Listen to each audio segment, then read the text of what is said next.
Hare Krishna. Welcome to another evening in the lives of the Vaisnava Acharyas. I'm your host, Chaturatma Das. Thank you very much for joining us.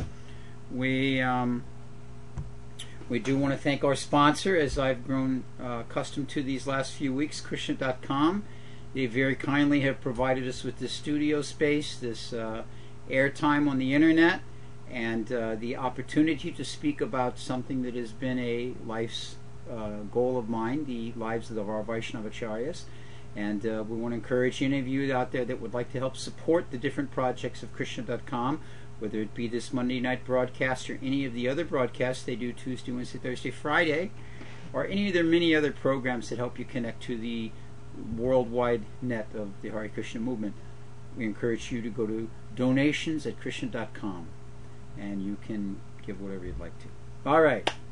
So tonight we're going to take a little bit of an interesting angle in our pursuit here of what we're talking about over these last many months, and that is the lives of our great acharyas. And we're going to do an episode that tonight I'd like to call the test. We all get tests in our life, various types of tests that determine what we're made of. So tonight we're going to speak about this in regards to these wonderful personalities. It's a very common question or challenge, depending upon who you're speaking to and in what circumstance it's being asked. But it's a very common question that you Hare Krishnas don't think for yourselves. You just have a set line of stories and angles and instructions and principles that you follow, and you just kind of blindly go about it. Well, of course, nothing could be further from the truth. If we examine the Bhagavad Gita, we see this isn't factual at all. That Krishna speaks with Arjuna, he gives his advice, he gives his instructions, he expresses his desires, he makes it very clear to Arjuna what both sides of the coin are. If you do this, you'll get that. If you do that, you'll do this. This is the way the material energy works. This is the way the spiritual energy works. And he's very clear about all this. But then what does he say at the end? What does he offer to us, the marginal living entities? He doesn't force he doesn't force Arjuna to act in a certain way. Actually, Srila Prabhupada gives a very nice explanation about this. He says the definition of love is that one chooses to act in a certain way. This is the difference between force and love, that one chooses to act in a certain way. So in the Bhagavad Gita, when all is said and done, Krishna turns to Arjuna and he says, Yatache chasi tata kuru. And Prabhupada translates that as you like, you may act. As you like, you may act. So Krishna is not heavy-handed here. Krishna is not giving any particular you must do because I said so and I'm God. He says, okay, I've laid everything out. As you like, you may act. And in this way, he gives him. Now, in the purport to that verse, that's, by the way, it's chapter 18, text 63 in the Bhagavad Gita. In the purport to that, Srila Prabhupada says that by right discrimination, one should agree to act according to the order of the Lord. This is the best way. Now, there's an interesting use of the word there, discrimination. In our modern world, we try very hard not to be accused of discrimination. Politicians don't want to be accused of discriminating against a particular aspect of society. The police don't want to be accused of racial profiling and discriminating against a particular class of people. Men are supposed to not be discriminatory towards women. Women shouldn't be discriminated. All these different things, So, but here Prabhupada says there is right discrimination. And what is that correct, that proper discrimination? That is to analyze things and understand what is the best way to act.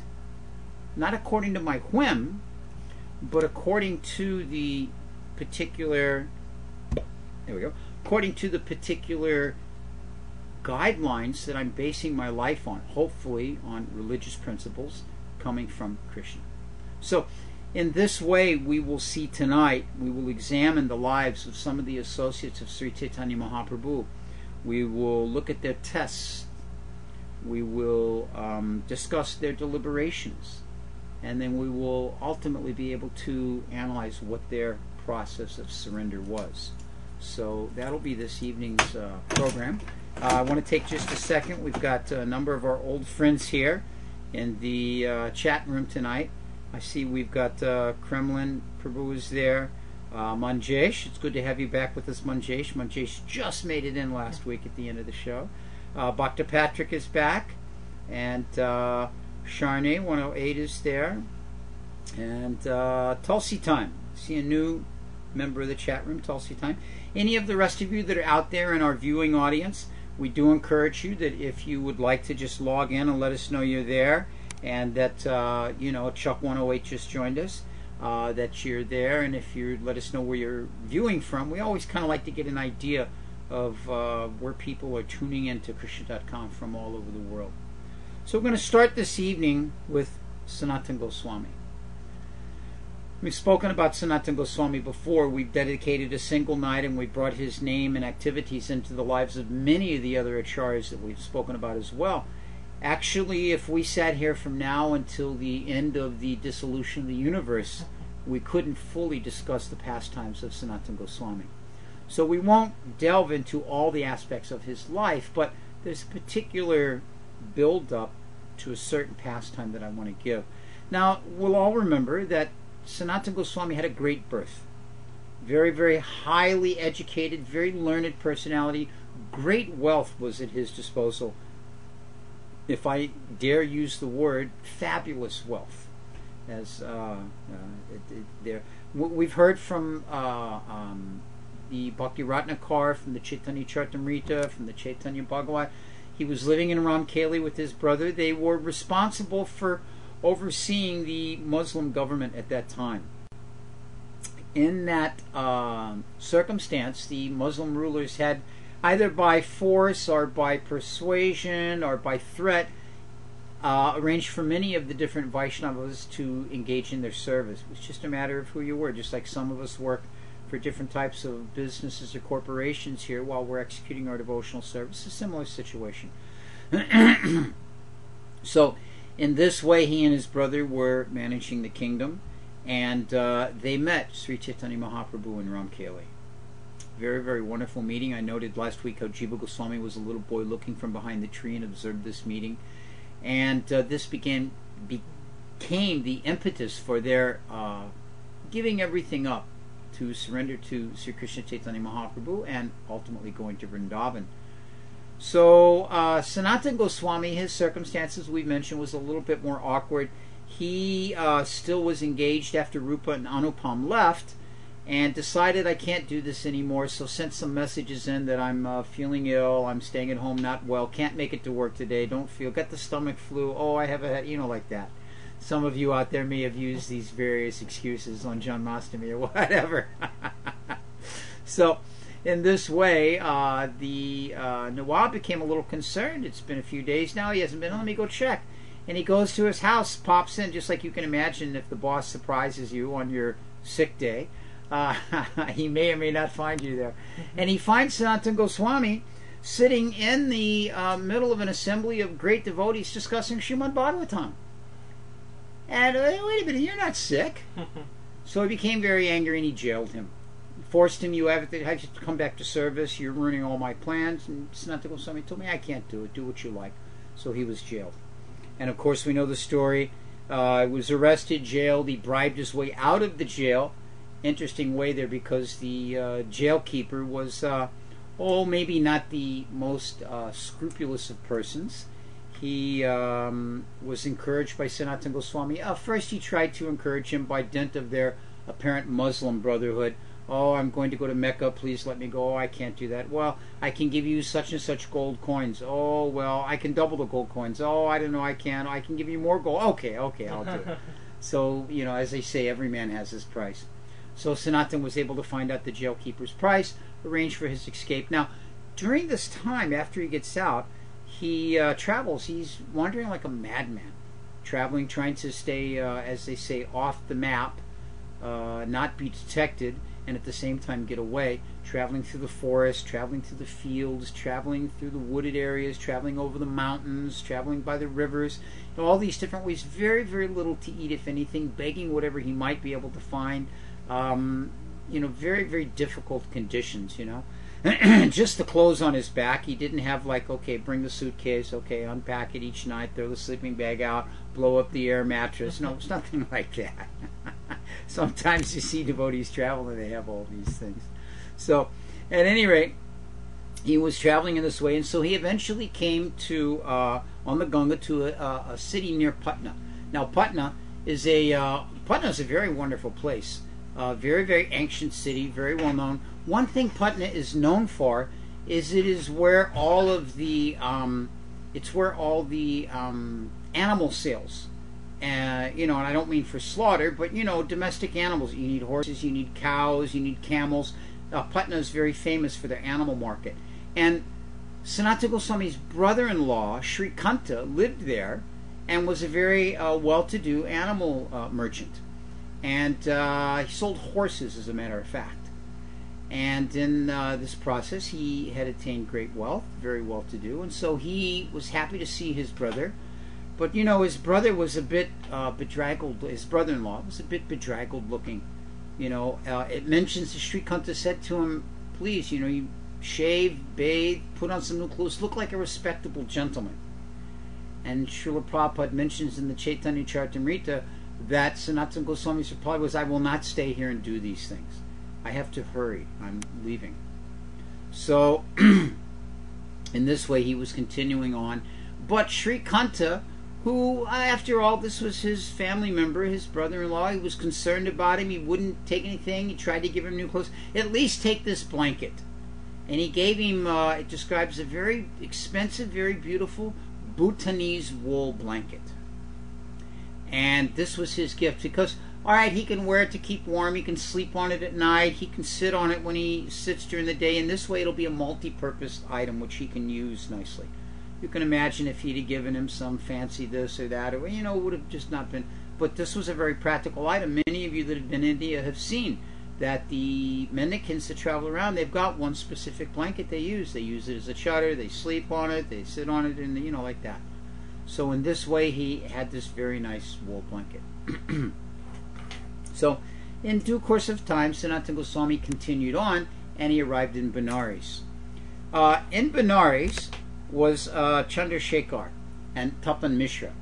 They were both living there, preaching in the kingdom of the Mayavadis, if you will. And Lord Chaitanya had come to stay with them. Lord Chaitanya was staying there at Chandrasekhar's home. So Sanatana Goswami arrived there and stayed out on the outer veranda of the residence. He didn't go into the inner rooms. And so Lord Chaitanya could understand that he had come. And he said to Chandrasekhar, he said, "Please go out. There's a very great devotee has arrived. He's just outside the front of the house." So Chandrasekhar, of course, went out, and all he saw was his apparent Muslim mendicant, because Sanatana Goswami had been living in the Muslim kingdom, managing and looking like that, and had been in prison for so long, and had been traveling through all the forests and the mountains and all like this, and so he did not have much care for his appearance. So Chandrasekhar went back to Lord Chaitanya, and he mentioned to Lord Chaitanya, he said, "I didn't see anybody out there." He said, "The only person I saw out there was this Muslim mendicant." Lord Chaitanya said, "Bring him in." And when Chandrasekhar went out, he brought him inside.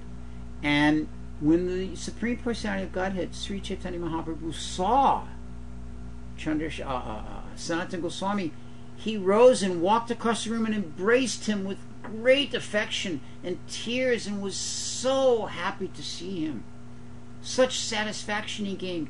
And he began to dust off his dirty clothes, began to brush off the dirt from his clothes and like that. And Sanatana Goswami was so embarrassed by this. "No, my dear Lord, please don't do like this. This isn't the proper thing for you to do. I'm not qualified." It was embarrassing to him like this. And Sri Chaitanya Mahaprabhu said, "I am purifying myself by taking your association, by touching your body in this way." And he continued to embrace him. Sanatana Goswami was very uncomfortable with this. So in due course of time, the greeting finished between them, and Lord Chaitanya arranged, he had Chandrasekhar, he said, "Please take him and make him respectable." he instructed, he said, because the face was unshaven, the hair was long, the clothes were dirty, make him respectable. And Prabhupada mentions in the purport to that verse in the Chaitanya Charitamrita that this meant to shave his face, to cut his hair, to give him proper clothing like that. But Sanatana Goswami, while he did shave and cut the hair, shave the head like that, he didn't give up, he didn't accept any new cloth. He got rid of his old and tattered cloth, but he kept only 2 pieces of loincloth and a chadar. And this was all he would wear. He did not accept, they wanted to give him dhoti and kurta and this and that, and no, he wouldn't accept.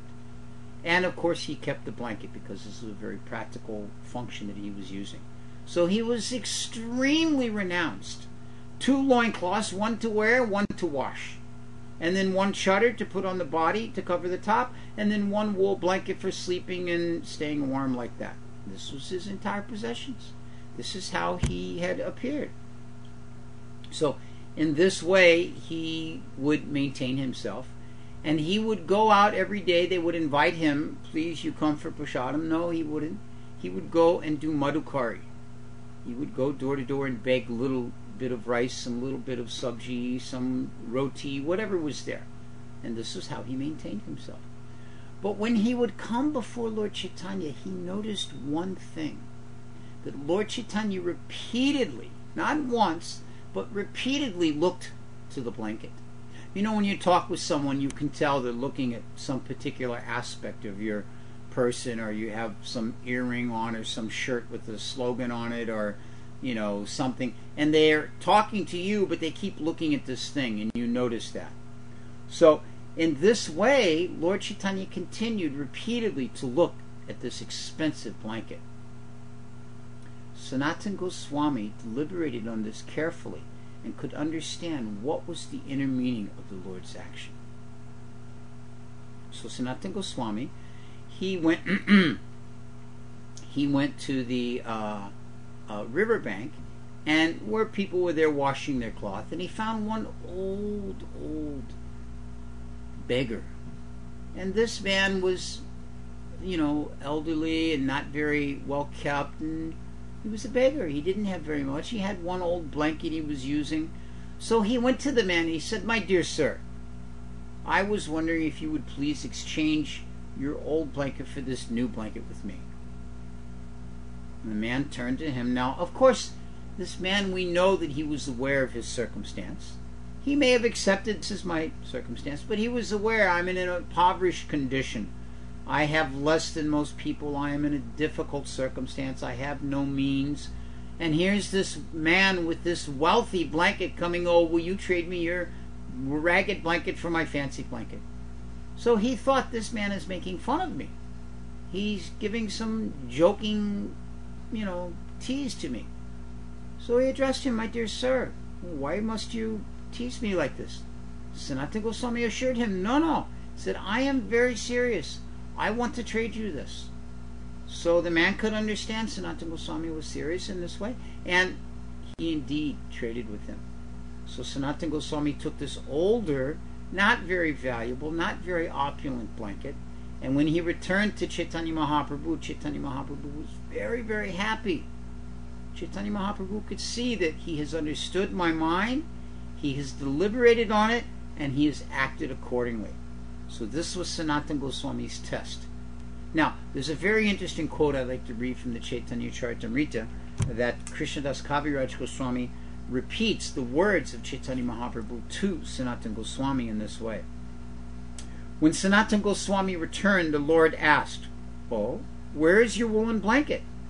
Sanatana Goswami then related the entire story to the Lord. Sri Chaitanya Mahaprabhu then said, I have already deliberately considered this matter. Since Lord Krishna is very merciful, he has nullified your attachment for material things. Why would Krishna allow you to maintain a last bit of material attachment? After vanquishing a disease, a good physician does not allow any of the disease to be able to remain. It is contradictory to practice madhukari and at the same time to wear a valuable blanket.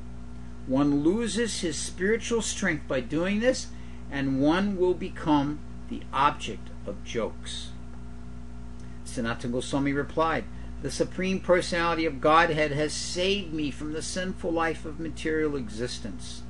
By his desire, my last piece of material attachment is now gone." So in this way, the Lord actually removed any obstacle that may be there. And as he says, for one to pose themselves as a mendicant, go around begging muddy card, but to have a very valuable, expensive, several thousand rupees blanket, people will just laugh at him, make him the object of jokes. Sometimes we see this, that persons may accept a position of renunciation, yet they maintain some high profile that is unnecessary for their activities. If Sanatana Goswami were traveling all over the world and having to preach, and every day, just like Srila Prabhupada, we see that Prabhupada utilized everything. Prabhupada did not live opulently, but Prabhupada lived with what means was there to him. And we have to look at his circumstance, traveling in the airplane, going and preaching to disciples, opening new temples, all of these different things. Such things have to practically be used. Sanatana Goswami was going door to door begging a handful of rice and wearing a loincloth. So, time and circumstance in that regards. So we see here, though, that Lord Chaitanya was very satisfied with this type of presentation that Sanatana Goswami made after carefully deliberating on the Lord's test, if you will. Next, I'd like to talk about Govinda Das. Govinda Das was the disciple of Ishwar Puri. He had one godbrother named Kashishwar, and he had another godbrother named Nimai Pandit, Sri Krishna Chaitanya. So they were all initiated by Ishwar Puri. Sri Chaitanya Mahaprabhu accepted sannyas and retired to Jagannath Puri to continue his activities there. And before departing from this world, Ishwar Puri specifically sent Govinda and Kashishwar to go to Puri and engage in the service of the Lord. Now, traditionally, one would not accept service from their godbrother. This is not the proper behavior. But in this case, Ishwar Puri specifically sent them. So when they arrived and Govinda Das told Mahaprabhu of their plan, Mahaprabhu refused. "You are my godbrothers, I cannot accept the service." Then they both explained to him, Ishwar Puri has requested that this is what we should do. He has told us that this is his instruction to you to accept us, and our instruction from him to serve you. So in this manner, Sri Chaitanya Mahaprabhu understood what the real purpose was and accepted their service in this way. Now, it was the arrangement was made that while Chaitanya Mahaprabhu was in Puri, that after his lunch, Govinda would come and Govinda would massage his legs. And then after that, Govinda would go and take his own prasadam, the remnants of Sri Chaitanya Mahaprabhu. This lunch, of course, would take place after the kirtan. Now, on this particular day, the kirtan was amazing. Rip-roaring, wild kirtan, unabashed ecstasy in the chanting of the holy name, dancing and ecstatic singing and drums and kartals and horns and just amazing, amazing kirtan. I mean, you can just imagine, if you think about it, the kirtan of Sri Chaitanya Mahaprabhu and Jagannath Puri. Incredibly sweet, and then breaking it. Just we've had recent experiences in the company of B.B. Govinda Maharaj, that his kirtans are just so incredible. If you sit in his kirtans, they start off very melodious and sweet and continue in that way and eventually build into a huge rip-roaring kirtan. Or in the association of Indraduna Maharaj, his Harinams out with the Rath Yatras, engaging everyone and anyone in dancing and kirtan. So in this way, these are tastes that we get of ecstatic kirtans. Now imagine the kirtan of Sri Chaitanya Mahaprabhu in Jagannath Puri. So this particular day, the kirtan was just incredible, and Mahaprabhu was fatigued. Actually, Nityananda went to Mahaprabhu and said, Prabhu, all the devotees are completely exhausted from the kirtan. We must finish it. This is how long they went on. So, in this way, Mahaprabhu finished the kirtan. It mentions the fatigue beset all the devotees until they sat down and took prasad. So they all sat down and had their prasadam. And then after prasadam, Mahaprabhu went to his room. Now, Mahaprabhu was so exhausted, so fatigued from this kirtan. You've all probably experienced this at some big, huge festival. The kirtan is so much, the prasadam is so much, you are just wiped out when it's over. Can barely make it home to get into a horizontal position and take a nap. So, in this way, Sri Chaitanya Mahaprabhu barely made it into his room. Now, those of you that have been to Puri and seen the quarters of Sri Chaitanya Mahaprabhu, not only were they small quarters, but the doorway was small. It was not a huge door. So Mahaprabhu made it as far as the door and collapsed. Half in, half out, half across. And his legs were in the room, but his upper torso was not.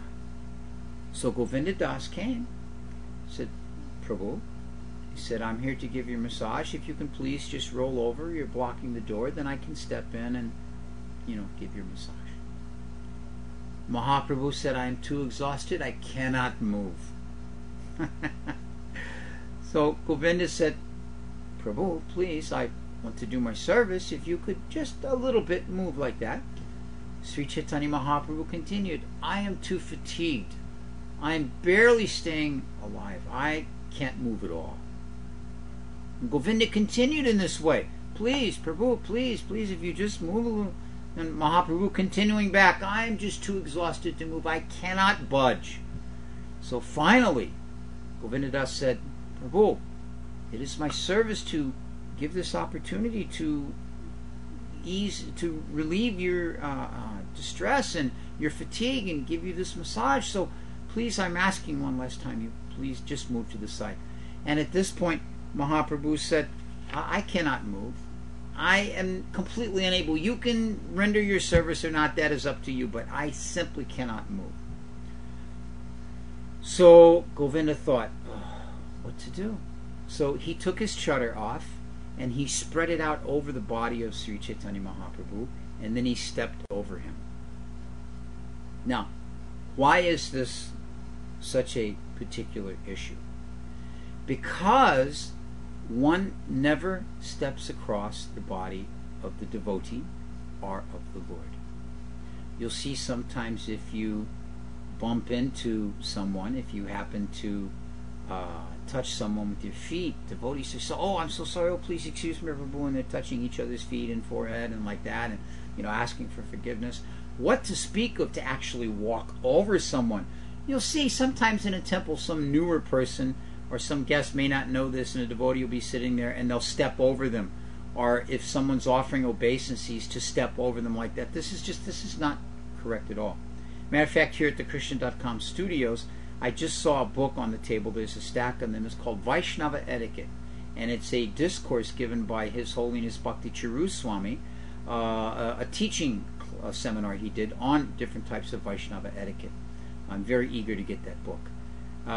This particular, of course, everyone knows Bhakti Chiruswami is the epitome of proper etiquette. His reputation as a soft-hearted Vaishnava, being of Bengali birth, is very, very well known to everyone. So, at any rate, this one particular thing, stepping over another devotee, is highly to be avoided. But Govinda Das did it. Govinda Das lay his chadar over the Lord and stepped over him to get into the room. Then he took away his chadar and he began his service of massaging first the feet of the Lord, just like the Shastra recommends. When viewing the Lord, we start at the feet and work our way up. So massaging first the feet, and then the ankles, and then working on the calves, and then massaging the knees, and then up to the thighs, and then he began to massage the back of the Lord, and in this way relieving the fatigue of the Lord, so much so that the Lord fell asleep. Now, Prabhupada mentions there's a particular use of the word, I can't remember the Bengali part, but it indicates 45 minutes. This was the amount of time the Lord took his snap, for 45 minutes. took a little snooze, if you will. So the Lord woke from his nap, refreshed, and he saw there's Govinda sitting in the room. And he became a little upset. Govinda, you're still sitting here? Why have you not left? You're supposed to have gone and taken your lunch. You serve us lunch and then give me my service, and then you go and take your lunch, but you have not taken your lunch. What is going on? And Govinda Das said, my dear Lord, you were laying in the doorway. I could not leave. The Lord said, could not leave? How did you get in? And Govinda Das said, I stepped over you. Well, you could not step over me to go out? You should have done that. Govinda Das, very, very nicely, he said, no. He said, I could not go out the same way. He said that to serve you, I will accept any offense. I will accept any activity that will cause me to go to hell. I will commit thousands of offenses if it means that I will be able to serve you. Now we see this example also. There's a wonderful story about one time when Krishna had a headache. And that Narada Muni was told the only relief for the headache is to go to the devotee and get the dust from the devotee's feet. So Narada went to several great sages and great devotees like that and told them, I'm here to collect the dust from your feet. Krishna has a headache and he wants the dust. Oh, no, I can't give you the dust from my feet. They would pull their feet back. No, I cannot give the dust from my feet to Krishna. How I will suffer and go to hell like this. Oh, this cannot be done. I'm sorry, I can't help you. So then he went back to Krishna and said, I couldn't find any of your devotees that will give the dust from their feet. Krishna instructed him, you go to the gopis. So Krishna went to the gopis, and he said, Narada went to the gopis, and he said, Krishna has a headache, and the cure is the dust from your feet. So the gopis immediately collected the dust from their feet and gave to Narada. And Narada said, excuse me, you understand, of course, that by putting the dust from your feet on Krishna's head, that this is going to get very bad reaction for you. It's a very sinful activity. This is the path to hell. And the gopis said, oh, that is all right. If that is what it takes to relieve Krishna's suffering, then we will gladly do that. So in this way, the gopis showed that it is more important to serve Krishna than to worry about the result like that. So in the same way, Govinda Das said, I could not step over you. For serving you, I would step over you and incur that offense. But to step over you to go out and feed my own mouth, to take my prashada, this is not possible for me to do this. So in the Chaitanya Charitamrita, here again, Krishna Das Kaviraj gives a very nice phrase. It's called, in that verse, it's the Antya Lila 10th chapter, I believe it's verse 95. Krishna Das Kaviraj Goswami says, Bhakti Shastra Shukshma Marna, that this activity shows the finer points of devotional etiquette. Bhakti Shastra Shukshma Marna, that this type of activity by Govinda Das is one of the finer points of devotional etiquette. So, very, very nice. The test, will you commit an offense to serve the Lord? Yes. Will you commit offense to serve yourself? No. And Govinda Das passed this test very nicely. Next, I'd like to speak about Narottam Das Thakur. Of course, we have many devotees are so fond of the pastimes of Narottam Das Thakur. His activities are particularly sweet to us. Srila Prabhupada has mentioned that he has a particular place in our line in the different processes that he has introduced into our practice of sadhana bhakti, and in the songs that we sing, you know. So it is very, very wonderful. So Narottam Das Thakur, I want to speak a little bit about his initiation.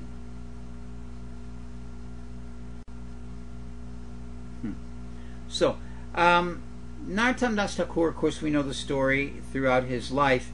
He was, it was understood that he was going to get initiated from Lokanath Goswami. He had dreams in which this was told to him by Sri Chaitanya Mahaprabhu, and his whole youth was built up towards this.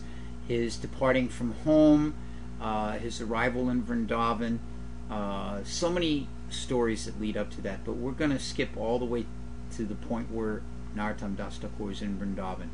He has arrived there, been introduced to Jiva Goswami, and Jiva Goswami is taking him around and introducing him to the different Vaishnavas in Vrindavan. And he Narottam inquires about the residence of Lokanath Goswami. So Jiva Goswami tells him.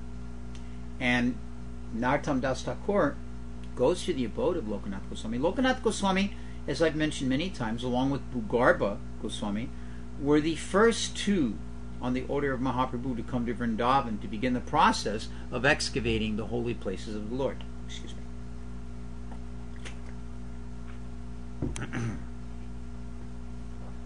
So, in this way, they were there and living and finding different places of the Lord's pastimes, Lulastans as they're called. And they continued, and then Rupa and Sanatana and all the other Goswamis eventually came. And so Lokanath was living out in a small bhajan kuntir out in the forest. Of course, almost all of Vrindavan was forest at that time. There was very little activity going on in the way that we know Vrindavan now. Nothing like we know Vrindavan now. So Narottam came before Lokanath, and he prostrated himself, offered his obeisances to him, and he inquired from him, as to his Lokanath Goswami, and he addressed himself. He identified himself to Lokanath Goswami. Lokanath Goswami asked, "Oh, so you are Narottam? You are a prince?" He told him, "Yes, my father is a king. I am from Bengal, and I have come here under the instruction of my associates, and I'm here to take shelter of your lotus feet." And so Lokanath told him, he said, I cannot initiate you. First of all, you are from a princely order. You are not qualified to live here in Vrindavan. So immediately he slapped him down. This is, of course, the Guru's first business, to immediately give some instruction to humble the disciple. We saw this in Srila Prabhupada's own life with Srila Bhaktisiddhanta Saraswati Thakur. When he first met Bhaktisiddhanta, before he had even risen from offering his obeisances, Bhaktisiddhanta immediately told him, "You are an intelligent boy, you should preach in the English languages." So immediately, right off the bat. So in the same way, Lokanath, very immediate, gave the instruction to Narottam that, you are a prince, you will not be able to live in Vrindavan. You're used to a comfortable life. Vrindavan is not a place for comfort. And besides that, I cannot initiate you. I've taken a vow not to initiate anyone. Well, Lokanath pleaded. Narottam pleaded. Said, "But I want no one else except you as my spiritual master. I have come to Vrindavan specifically to accept initiation from you." Lokanath said, "No, it is not possible. I cannot do, so just please don't bother me anymore." Because he was living a very solitary life out in his bhajan kutir and simply engaged in chanting and glorification of the Lord through bhajan like that. Narottam was very heartbroken. And at the same time, he was very determined, but very disappointed. So he decided, of course, he was very knowledgeable in the scriptures, in the Shastra, and he understood that by service to a great personality, one can gain their mercy. So he offered that I can perform some service. Lokanath Goswami was very emphatic. "No, you cannot serve me. I do not accept service from anyone. So just be gone." So Lokanath left feeling very dejected, very contemplative, and thought, what will I do? He came up with a plan.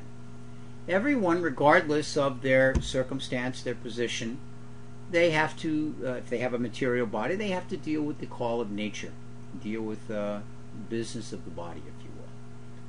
So Lokanath observed Narottam observed where Lokanath would go to take care of his morning business. And then when Lokanath was finished, Narottam would go there and clean that place, sweeping it, washing everything down like that. So basically taking a very humble position of cleaning the latrine, cleaning the toilet. And in this way, he very, very happily took up this service. and was for quite some time engaged in doing this. Going, and when Lokanath would leave, now of course at this time Lokanath is quite elderly, and he's, also, as we mentioned just earlier in the week, we were giving a class, and we were mentioning how who was it? Raghunath Das Goswami. How Raghunath Das Goswami was in his elder years and not very attentive to his surroundings, not very knowledgeable of all the externals going on around him. He was absorbed in his bhajan. So, and because of that, Jiva Goswami took over the management of Radhakund and the reconstruction of Radhakund and the overseeing like that. So, at any rate, in the same way, Lokanath was not so conscious of his surroundings. And Narottam was able to come in, engage in his activities, and like that. So very happily, he continued doing this. And one day, Lokanath noticed that someone is coming in here and cleaning. This is being done. So he became very concerned. I've agreed not to accept service from anyone. Someone is serving me against my desires. So what he did was he appeared to have left the area, but kind of snuck around behind some bushes and then doubled back to see. And he found Narottam there, and he chastised him. He said, I told you, you could not render any service to me. This is not satisfying me. I gave you particular instructions. And he went on like this. And in the meantime, Narottam in his heart is thinking, oh, finally I am getting some instruction and some chastisement from my spiritual master. He was appreciating this kind of instruction from Lokanath. So Narottam, of course, gave that very wonderful example that he used, and he explained to Lokanath, he said, just as a young girl fixes her mind on a particular boy and decides she will not accept anyone else except him as her husband, in the same way I have fixed my mind on accepting you as my spiritual master, and I cannot accept anyone else. So Lokanath thought, he said, anyway, I still cannot initiate you, but if you want, you can continue with this service. So for 1 year, Lokanath engaged in this service, and it mentions that during that year he would always take the remnants of, that Narottam engaged in the service, and during that 1 year he would also take the remnants of Lokanath Goswami. Finally, after 1 year had passed, Lokanath called him forward, and he said, by the strength of your vow, you have broken my vow. He said, a spiritual master becomes honored to have a disciple such as you. Send for Jiva Goswami and we will arrange for the initiation ceremony. So Jiva Goswami came and spoke with Lokanath, and then all the arrangements were made. And in this way, Narottam Das Thakur received initiation from Lokanath Goswami. So this was the test, was whether he was sincere enough and determined enough to achieve his goal. He deliberated on how to achieve that goal, acted according to it, and was successful, receiving the mercy of Lokanath Goswami. Another very wonderful example. Another example of this I would like to also mention is much more recent. Someone was asking in the chat room when I was speaking about Govinda Das, was I speaking about this 20th century? I'm sure there are several Govinda Dases in the 20th century in our times, but none of them had any relationship of serving directly Sri Chaitanya Mahaprabhu.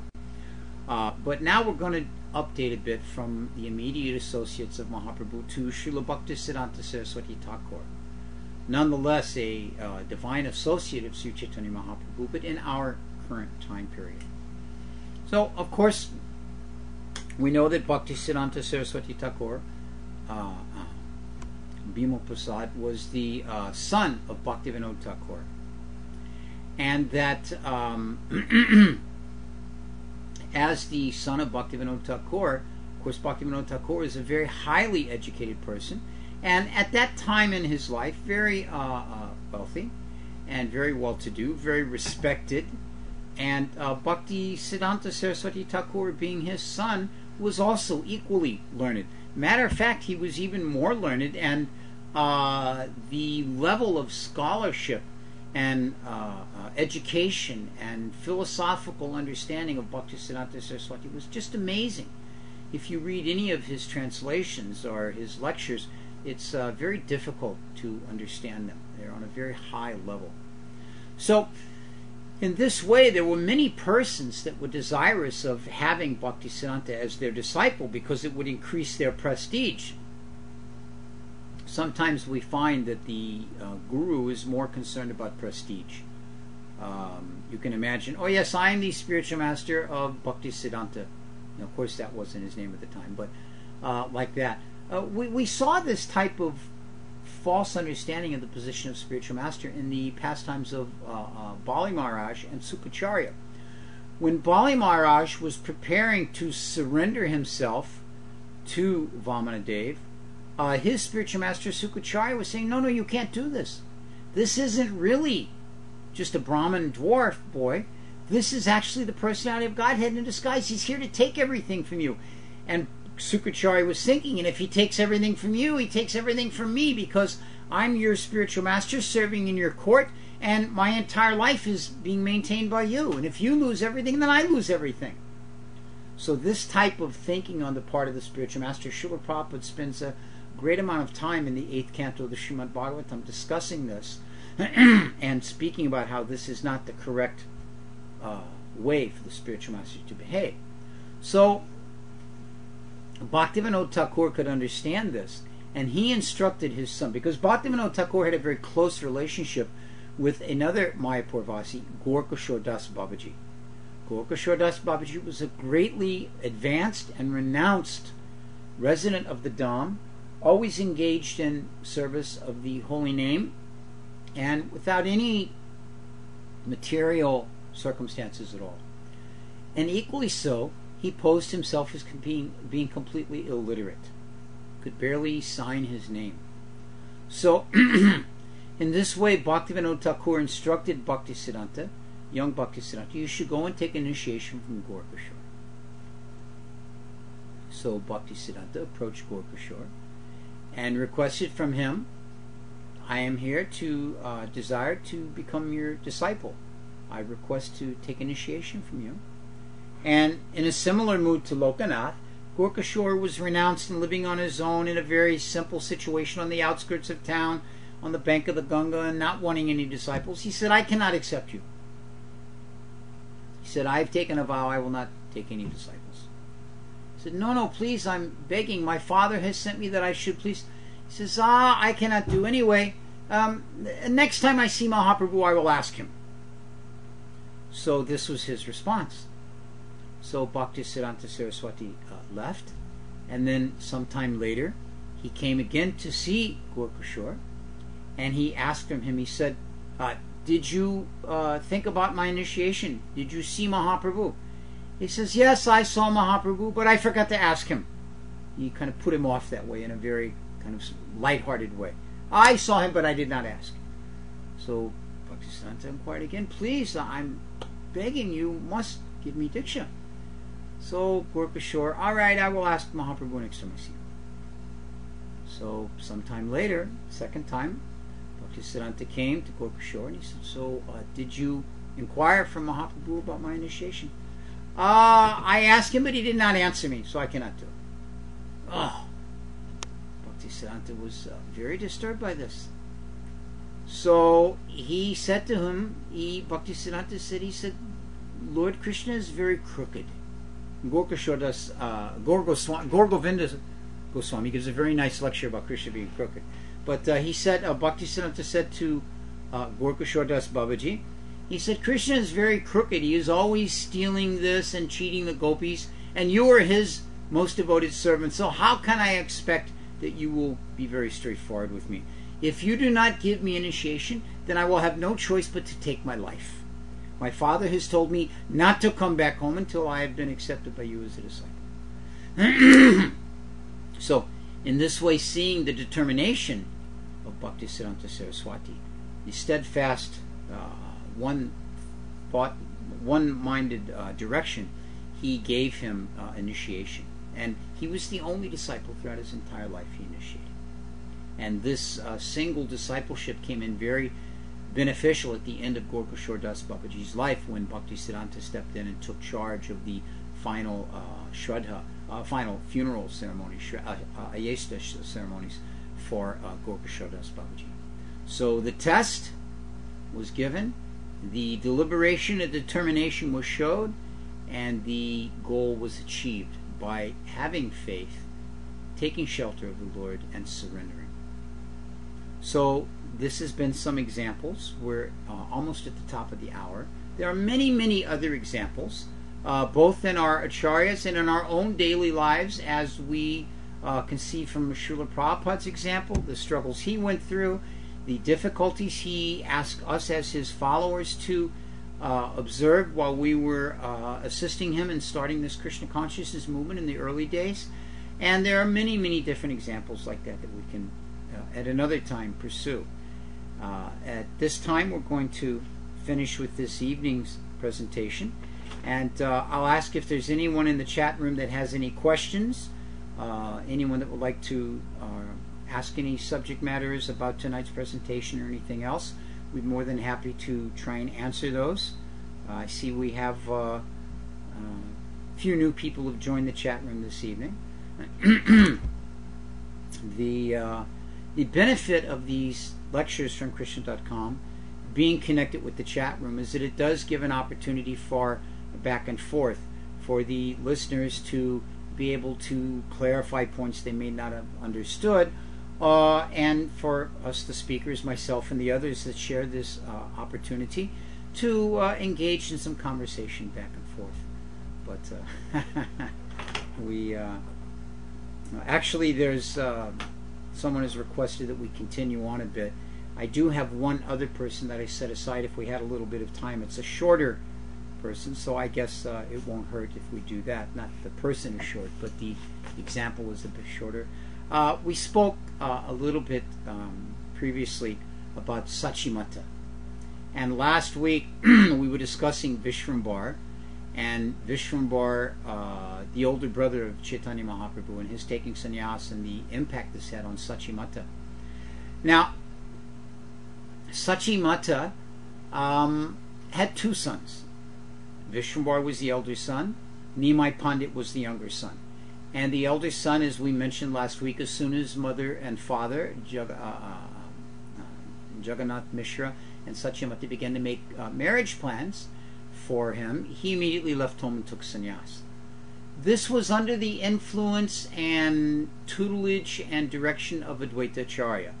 Advaita Acharya was training Vishrambar. He was regularly speaking with him. Vishrambar was going in daily, hearing the Bhagavatam classes, and this helped to promote the mood of renunciation that Vishrambar developed within himself. Because of this, Mother Sachi felt a little bit of just some tinge of unhappiness with Advaita Acharya. Nothing very serious, but just, Advaita Acharya has caused my son to take sannyas. So she was a little concerned about the impact that this may have on her youngest son, Nimai Pandit. Eventually, of course, Nimai Pandit did take sannyas, became Sri Krishna Chaitanya, and came back to Navadvip, and had a bit of an exchange with his mother there. Now, prior to his going to Puri, and prior to his taking sannyas, he performed what was called the Mahaprakash Lila.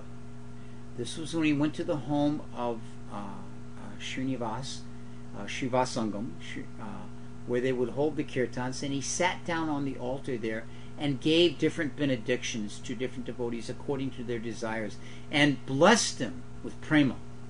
A very, very wonderful pastime. It's very elaborately described both in the Chaitanya Charitamrita and more elaborately described in the Chaitanya Bhagavat. These details are there.